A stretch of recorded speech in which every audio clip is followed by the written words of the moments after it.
আসসালামু আলাইকুম। সংবাদে আপনাদের সবাইকে স্বাগত জানাচ্ছি। আমি ফিরোজ তোহা। শুরুতেই আরবে কেবলস সংবাদ শিরোনাম জানিয়ে দেব এই মুহূর্তে হাতে পাওয়া সর্বশেষ গুরুত্বপূর্ণ আপডেট বাংলা সংবাদ। শুরুতেই থাকছে, আওয়ামী লীগ গণতন্ত্রকে লাশ বানিয়ে ফেলেছে বলে মন্তব্য করেছেন বিএনপির সিনিয়র যুগ্ম মহাসচিব অ্যাডভোকেট রুহুল কবির রিজভী। এবারে জানাবো, ক্ষমতাসীন আওয়ামী লীগ সরকারকে অবৈধ আখ্যা দিয়ে লিবারেল ডেমোক্রেটিক পার্টির এলডিপি প্রেসিডেন্ট ডক্টর কর্নেল অবসরপ্রাপ্ত অলি আহমেদ বলেছেন, এ সরকারের কোনো এমওইউ স্বাক্ষর করবার সাংবিধানিক অধিকার নেই, কারণ তারা জনগণের নির্বাচিত সরকার নয়। তাদের শুধু চাই হালুয়া রুটি আর মসনদ। জানাবো, যুক্তরাজ্যের ক্ষমতায় লেবার পার্টি। এবার কি তাহলে দেশে ফিরছেন তারেক রহমান? যুক্তরাজ্যের সাধারণ নির্বাচনে কনজারভেটিভ পার্টির ভরাডুবের মধ্য দিয়ে ক্ষমতা এসেছে লেবার পার্টি, কিন্তু লেবার পার্টির এই ভূমিধস বিজয়ে মাথায় আকাশ ভেঙে পড়ার মতো অবস্থা লন্ডনে পলাতক তারেক রহমানের। কেননা লেবার পার্টি বরাবরই তারেকের লন্ডনে থাকার বৈধতা নিয়ে চ্যালেঞ্জ করে আসছিল। কনজারভেটিভ পার্টির ছাতা তারেকের মাথা থেকে সরে যাওয়ায় লেবার পার্টির বিজয়কে কোনোভাবেই হজম করতে পারছে না বিএনপির এই ভারপ্রাপ্ত চেয়ারম্যান। কি আছে তার ভাগ্যে? তাহলে কি দেশে ফিরেই আসছেন? দেশে যদি ফিরে আসেন তাহলে কি হতে পারে? গ্রেপ্তার হবেন, সাজা হবে নাকি ফাঁসি? জানাবো বিস্তারিত, সঙ্গে থাকুন। এবারে থাকছে, সরকারি কর্মকর্তা কর্মচারীদের সম্পদের হিসাব দেওয়া উচিত বলে মনে করেন সড়ক পরিবহন ও সেতুমন্ত্রী এবং আওয়ামী লীগের সাধারণ সম্পাদক ওবায়দুল কাদের। সরকার সিদ্ধান্ত নিলেই সরকারি কর্মকর্তা কর্মচারীরা তাদের সম্পদের হিসাব দেবেন বলে জানিয়েছেন তিনি। এদিকে বিএনপি চেয়ারপারসন খালেদা জিয়াকে আবারও হাসপাতালে নেওয়া হয়েছে। রোববার ভোর 4:20 দিকে তাকে রাজধানীর এভারকেয়ার হাসপাতালে নেওয়া হয়। এর আগে দিবাগত রাত 3টার দিকে গুলশানের বাসভবন ফিরোজায় হঠাৎ করেই অসুস্থ হয়ে পড়েন তিনি।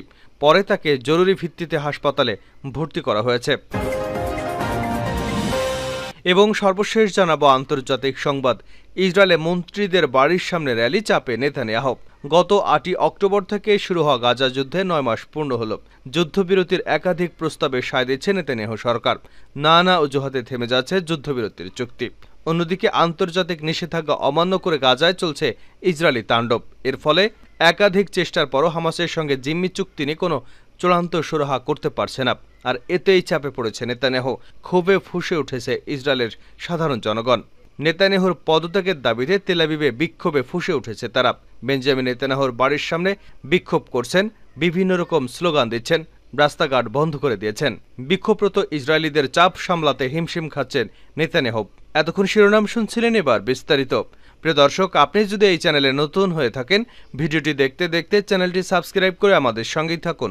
আর এই ভিডিও সম্পর্কে আপনি আপনার মূল্যবান মতামতটি কমেন্ট বক্সে জানিয়ে দিন। আর হ্যাঁ প্রিয় দর্শক, জানিয়ে দিন ভিডিওটি কোথা থেকে দেখছেন। আওয়ামী লীগ গণতন্ত্রকে লাশ বানিয়ে ফেলেছে রিজভী। আওয়ামী লীগ গণতন্ত্রকে লাশ বানিয়ে ফেলেছে বলে মন্তব্য করেছেন বিএনপির সিনিয়র যুগ্ম মহাসচিব রুহুল কবির রিজভী। রোববার রাজধানী নয়াপল্টনের ভাসানী ভবন মিলনায়তনে বাংলাদেশ হিন্দু বৌদ্ধ খ্রিস্টান কল্যাণ ফ্রন্ট ঢাকা মহানগরী বিভিন্ন থানা কমিটির সম্মেলনে মন্তব্য করেন তিনি।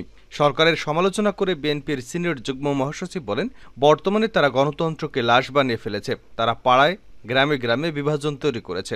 লুটপাট যেন আওয়ামী লীগের ইশতেহার, কারো জমি দখল যেন তাদের অধিকার। লুটপাট, কালো টাকা, জমি দখলের মানসিকতার দল হলো আওয়ামী লীগ। তিনি বলেন, বিরোধী দলে থাকলে তারা থাকে একরকম, আর ক্ষমতা এলে প্রভু বনে যায়। তারা সমাজে এমন একটা বিভাজন তৈরি করেছে, এখন আওয়ামী লীগ আর রাজনৈতিক দলের মধ্যে কোনো সামাজিক সম্পর্ক নেই। আপনারা কয়েকদিন আগে বাগেরহাট বরিশালে দেখেছেন, বেগম খালেদা জিয়ার মুক্তির সমাবেশ পর্যন্ত করতে দেওয়া হয়নি। সরকারের সমালোচনা করে তিনি বলেন, আওয়ামী লীগ সাধারণ সম্পাদক ওবায়দুল কাদের বলেছেন, ভারত আমাদের রাজনৈতিক বন্ধু আর চীন উন্নয়নের। গোটা জাতিকে জিম্মি করে তারা ক্ষমতা ধরে রেখেছে। তিনি আরও বলেন, দুর্নীতিকে প্রশ্রয় দেওয়ার মধ্য দিয়ে সরকার ক্ষমতায় টিকে রয়েছে। ডেপুটি স্পিকারের ছেলে 200 কোটি টাকা রাজস্ব ফাঁকি দিয়েছে। তার বাবা ওকালতি করে দিন কাটাতেন। এত টাকা হলো কি করে? বেনজির আজিজ কাণ্ড সামান্য ঘটনা, আরও বড় বড় ঘটনা আছে। এই সরকারই তাদের মহাদুর্নীতির সুযোগ করে দিয়েছে। তাদের শুধু চাই হালুয়া রুটি আর মসনদ, কর্নেল অলি। ক্ষমতাসীন আওয়ামী লীগ সরকারকে অবৈধ আখ্যা দিয়ে লিবারেল ডেমোক্রেটিক পার্টি এলডিপির president doctor colonel Oli Ahmed Birbikram বলেছেন, এ সরকারের কোনো এমওইউ স্বাক্ষর করার সাংবিধানিক অধিকার নেই, কারণ তারা জনগণের নির্বাচিত প্রতিনিধি নয়। রোববার রাজধানীর মগবাজারে কেন্দ্রীয় কার্যালয়ে এলডিপির এক জরুরি সংবাদ সম্মেলনে অলি এসব কথা বলেন। তিনি বলেন, আওয়ামী লীগ যেন তেনভাবে ক্ষমতায় টিকে থাকতে চায়। দেশের এবং জনগণের কাছে তাদের জবাবদিহির বলাই নেই। কারণ দেশে ন্যায় বিচার নির্বাসিত, মানবাধিকার পদদলিত, তাদের শুধু চাই হালুয়া রুটি আর মসনদ। কর্নেল অলি বলেন, 1996 সালে অবৈধ ক্ষমতা প্রয়োগ করে আমরাও ক্ষমতায় টিকে থাকতে পারতাম, কিন্তু তৎকালীন প্রধানমন্ত্রী বেগম খালেদা জিয়া অধিকাংশ রাজনৈতিক দলের মতামতের প্রতি সম্মান প্রদর্শন করে পুনর্নির্বাচনের ব্যবস্থা করেছিলেন। আপনারাও 2014 সালে পুনর্নির্বাচনের প্রতিশ্রুতি দিয়েছিলেন। দুঃখের বিষয় হলো আপনারা কথা এবং কাজের মধ্যে কোনো মিল রাখেননি। আপনারা সব সময় সুযোগের সন্ধানে থাকেন। দেশের ও জনগণের কথা মোটেও আপনাদের মস্তিষ্কের মধ্যে নেই। শুধু চাই হালুয়া রুটি আর মসনদ। মনে রাখবেন, সামনে চরম দুঃসময় অপেক্ষা করছে। আল্লাহ এবং রাসূলের বাণী সদা সত্য। এখনও সময় আছে, সম্মানের সঙ্গে বিদায় নিন। তিনি বলেন, ইদানিং সরকারি গুরুত্বপূর্ণ প্রতিষ্ঠানসমূহের প্রধানদের দুর্নীতির ফিরিস্তি ক্রমান্বয়ে বের হতে শুরু করেছে। এই সরকারের পৃষ্ঠপোষক ব্যবসায়ীরা, কর্মকর্তা কর্মচারীরা দেশের সম্পদ লুটপাট করে দেশে ও বিদেশে বিলাসবহুল জীবনযাপন করছেন। কিন্তু দুঃখের বিষয় হলো, এরা সকলে সরকারের ক্ষমতার ভাগীদার।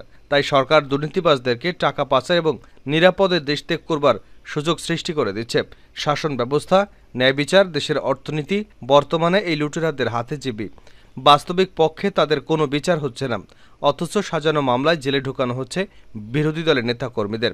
সরকারের দুর্নীতিবাজ মন্ত্রী, এমপি এবং মদতদাতাদেরও বিচার হওয়া প্রয়োজন। সাবেক এই মন্ত্রী বলেন, দেশ আজ দেউলার দ্বারপ্রান্তে। সরকারের কর্তা ব্যক্তিদের যে কোনো সময় দেশ ছেড়ে পালানোর সুযোগ রয়েছে, কারণ দেশ ও প্রশাসন পুরাতন জমিদারি পন্থায় পরিচালিত হচ্ছে। যাকে ইচ্ছা ঋণ দেওয়া যায়, যাকে ইচ্ছা ঋণের সুদ মওকুফ করা যায়, যাকে ইচ্ছা দুর্নীতির পর টাকা পাচার করে বিদেশে পালিয়ে যাওয়ার যথেষ্ট সুযোগ এবং সময় করে দেওয়া হয়। অথচ ক্ষুদ্র ব্যবসায়ী, গরিব কৃষকদের সুদ মওকুফ করা হয় না। প্রত্যেক নাগরিকের জন্য একই ধরনের আইন বা নিয়ম হওয়া উচিত। দেশকে সম্পূর্ণ ধ্বংসের হাত থেকে রক্ষা করা আমাদের সকলের দায়িত্ব। যুক্তরাজ্যের ক্ষমতা লেবার পার্টি এবার কি তবে তারেক দেশে ফিরছেন?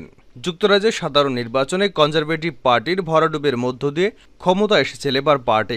কিন্তু লেবার পার্টির এই ভূমিধসে বিজয়ে মাথায় আকাশ ভেঙে পড়ার মতো অবস্থা লন্ডনে পলাতক তারেক রহমানের। কেননা লেবার পার্টি বরাবরই তারেকের লন্ডনে থাকার বৈধতা নিয়ে চ্যালেঞ্জ করে আসছিল। কনজারভেটিভ পার্টির ছাতা তারেকের মাথা থেকে সরে যাওয়ায় লেবার পার্টির বিজয় কোনোভাবেই হজম করতে পারছেন না বিএনপির এই ভারপ্রাপ্ত চেয়ারম্যান। তারেকের শেষ আশ্রয়স্থল লন্ডনেও কি তার এখন ঠাঁই হবে কিনা, এ নিয়ে রাজনৈতিক মহলগুলোতে ইতিমধ্যে নানান ধরনের সমালোচনা শুরু হয়েছে। জনমনে প্রশ্ন উঠেছে, তবে কি তারেকের আর লন্ডনে থাকা হবে না? এবার কি তবে দেশে ফিরে আসছেন তারেক? দেশে ফেরার পরে কি হবে তার? যুক্তরাজ্যের নতুন প্রধানমন্ত্রী কিয়ার স্টারমার ইতিমধ্যেই তার প্রথম কার্যদিবসে অভিবাসীদের জন্য তৈরি রুয়ান্ডা নীতি বাতিল করে দিয়েছেন। কারণ রুয়ান্ডা নীতি অভিবাসীদের ঠেকাতে কোনো কার্যকর সমাধান নয় বলে তিনি মনে করে দিয়েছেন। লেবার পার্টির এই নেতা প্রথম কার্যদিবসেই অভিবাসীদের নিয়ে কাজ শুরু করাতে একটু বেশি বিপদে রয়েছে লন্ডনের পলাতক তারেক রহমান। কেননা লেবার পার্টি অভিবাসন নীতিতে সুস্পষ্টভাবে উল্লেখ করেছে, কোনো দণ্ডিত ব্যক্তি যুক্তরাষ্ট্রের ভূখণ্ডে থাকতে পারবেন না। যেখানে কনজারভেটিভ পার্টির আনুকূল্যে এতদিন ধরে লন্ডনে পলাতক অবস্থায় রয়েছেন বিএনপির ভারপ্রাপ্ত চেয়ারম্যান তারেক রহমান। লেবার পার্টির অভিবাসন নীতির এমনটা বলা হয়েছে, যুক্তরাজ্যে যাদেরকে রাজনৈতিক আশ্রয় দেওয়া হয়েছে তা একটি মানবিক আশ্রয় মাত্র। রাজনৈতিক আশ্রয় থাকা ব্যক্তি যুক্তরাজ্যে বসে রাজনৈতিক কর্মকাণ্ড পরিচালনা করতে পারবেন না। যদি কেউ এমনটি করেন তবে সেক্ষেত্রে তাদের নিজ দেশে পাঠানো হবে। 2007 সালে 1-11 সরকারের সময় মুসলেকা দিয়ে তারেক জিয়া লন্ডনে গিয়েছিলেন। সেই মুসলেকায় বলা হয়েছিল তিনি আর কখনো রাজনীতি করবেন না। লন্ডনে গিয়ে তিনি আবারও রাজনৈতিক কর্মকাণ্ডে জড়িয়ে পড়েন এবং বর্তমানে তিনি বিএনপির ভারপ্রাপ্ত চেয়ারম্যান হিসেবে দায়িত্ব পালন করছেন। লন্ডনে বসেই রাজনৈতিক কর্মকাণ্ড পরিচালনা করতে পারবেন, সেটি নিয়েও এখন রাজনৈতিক মহলগুলোতে চলছে নানা ধরনের আলোচনা ও সমালোচনা। কেননা অভিবাসন নীতির সমস্ত কার্যক্রম অল্প কিছুদিনের মধ্যে লেবার পার্টি শুরু করে দেবে বলে মনে করছেন সংশ্লিষ্টরা। তারা মনে করছেন বিএনপির এই নেতার বিরুদ্ধে খুব দ্রুতই ব্যবস্থা নেবে লেবার পার্টি। যে কারণে লন্ডনে বসে তারেকের সহিংসতা, চাঁদাবাজি, জ্বালাও পোড়াও, খুন, অর্থ পাচার সহ সব ধরনের নাশকতার দিন ঘনিয়ে আসছে বলে ধারণা করা হচ্ছে। এমন পরিস্থিতিতে আর কতদিন লন্ডনে গা ঢাকা দিয়ে থাকতে পারে সেটি এখন দেখার বিষয়। সরকার সিদ্ধান্ত নিলেই কর্মকর্তা কর্মচারীরা সম্পদের হিসাব দেবে ওবায়দুল কাদের। সরকারি কর্মকর্তা কর্মচারীদের সম্পদের হিসাব দেওয়া উচিত বলে মনে করেন সড়ক পরিবহন ও সেতুমন্ত্রী ওবায়দুল কাদের। আওয়ামী লীগের সাধারণ সম্পাদক ওবায়দুল কাদের বলেন, সরকার সিদ্ধান্ত নিলেই সরকারি কর্মকর্তা কর্মচারীরা তাদের সম্পদের হিসাব দিয়ে দেবেন বলে জানিয়েছেন তিনি।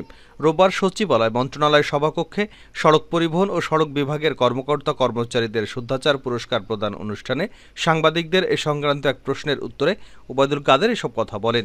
কাদের বলেন, সরকার সিদ্ধান্ত নিলেই দিয়ে দেবে, সবাই প্রস্তুত, সবারই দেওয়া উচিত। আমি মনে করি এতে কোনো অসুবিধা নেই, কারণ সম্পদের হিসাব দিতে আপত্তি কোথায়? আপনি যদি সততার সঙ্গে কার্যক্রম করেন তাহলে আপত্তি কিসের? সেতুমন্ত্রী বলেন, বিরোধীরা বলছে সরকার নাকি মেগা প্রকল্পে মেগা দুর্নীতি করছে। বাস্তবে সরকার মেগা প্রকল্পে মেগা দুর্নীতি নয়, মেগা সাশ্রয় করেছে। 3 সেতু পদ্মা, গোমতী এবং কাশপুর সেতুতে 1100 কোটি টাকা সাশ্রয় হয়েছে, আর পদ্মা সেতুতে সাশ্রয় হয়েছে 1835 কোটি টাকা। অপর এক প্রশ্নের উত্তরে ওবায়দুল কাদের বলেন, প্রত্যেক 3 মাস পরপরই আমরা প্রধানমন্ত্রীর মাধ্যমে অর্থ মন্ত্রণালয় এই ঋণ ফেরত দিচ্ছি সরকারকে। অর্থ মন্ত্রণালয় থেকে আমরা ঋণ নিয়েছি, সেই অর্থ মন্ত্রণালয়কে আমরা দিয়ে দিচ্ছি। যেভাবে পদ্মা সেতুতে টোল আদায় হচ্ছে, এটা আমি মনে করি 25 বছর লাগবে না, 18 থেকে 20 বছরের মধ্যে আমরা ঋণমুক্ত হতে পারবো। ইসরায়েলি মন্ত্রীদের বাড়ির সামনে র্যালি, চাপে নেতানিয়াহু। গত বছর 8 অক্টোবর থেকে শুরু হওয়া গাজা যুদ্ধের 9 মাস পূর্ণ হল। যুদ্ধবিরতির একাধিক প্রস্তাবেও সায় দিচ্ছে না নেতানিয়াহু সরকার। নানা অজুহাতে থেমে যাচ্ছে যুদ্ধবিরতি চুক্তি। অন্যদিকে আন্তর্জাতিক নিষেধাজ্ঞা অমান্য করেই গাজায় চলছে ইসরায়েলের তাণ্ডব। ফলে একাধিক চেষ্টার পরও হামাসের সঙ্গে জিম্মি চুক্তি নিয়ে চূড়ান্ত কোনো সুরাহা হচ্ছে না। এর মধ্যে নেতানিয়াহু সরকারকে চাপ দেওয়ার প্রচেষ্টায় ইসরায়েলে বিক্ষোভ করছেন দেশটির জনগণ। রোববার সকালে এই বিক্ষোভ শুরু হয়। এই সময় বিক্ষোভকারীরা সড়ক অবরোধ সহ সরকারি মন্ত্রীদের বাড়ির সামনে র্যালি করেন। ইসরায়েলি মিডিয়া অনুসারে 7 অক্টোবর ইসরায়েলের ফিলিস্তিনি সশস্ত্র গোষ্ঠী হামাসের করা হামলার সময় স্থানীয় সময় সকাল 6:29 বিক্ষোভ শুরু হয়। বিক্ষোভ চলাকালীন শহরে ব্যস্ত সময় সারা দেশের প্রধান মোড়গুলোতে সড়ক অবরোধ করে রাখেন বিক্ষোভকারীরা। দেশটির নাহালাল, সিজারিয়া, বিলু এবং রা আনানা, হারজালিয়া সহ প্রধান মোড়ে বিক্ষোভ অনুষ্ঠিত হয়েছিল। এরপর তেল আবিব, জেরুজালেম সহ মহাসড়কে কিছুক্ষণের জন্য টায়ারে আগুন ধরিয়ে দেন বিক্ষোভকারীরা। পুলিশ পৌঁছলে পরে সেখান থেকে সরে যান তারা। কর্মকর্তারা জানিয়েছে, 9 মাস যুদ্ধের পর সাম্প্রতিক দিনগুলোতে গাজায় ইসরায়েল এবং হামাসের মধ্যকার একটি চুক্তির প্রচেষ্টা গতি পেয়েছে। তবে উভয় পক্ষের মধ্যে আরও কিছু বিষয় অমীমাংসিত রয়ে গেছে। মাইক ও ব্যানার হাতে ছোট ছোট দলগুলো বেশ কয়েকজন মন্ত্রী এবং জোটের আইন প্রণেতাদের বাড়ির বাইরে বিক্ষোভ করেন। প্রতিরক্ষামন্ত্রী ইয়োব গ্যালন, পররাষ্ট্রমন্ত্রী ইসরায়েল কাটস, নেসেট স্পিকার আমির ওহানা, অর্থমন্ত্রী নির বারাকাত, পরিবহন মন্ত্রী মিরি রেগেভ, কৃষিমন্ত্রী অভি ডিক্রাট সহ বেশ কয়েকজন আইন প্রণেতা এবং মন্ত্রীর বাড়ির বাইরে সমাবেশ করেন বিক্ষোভকারীরা।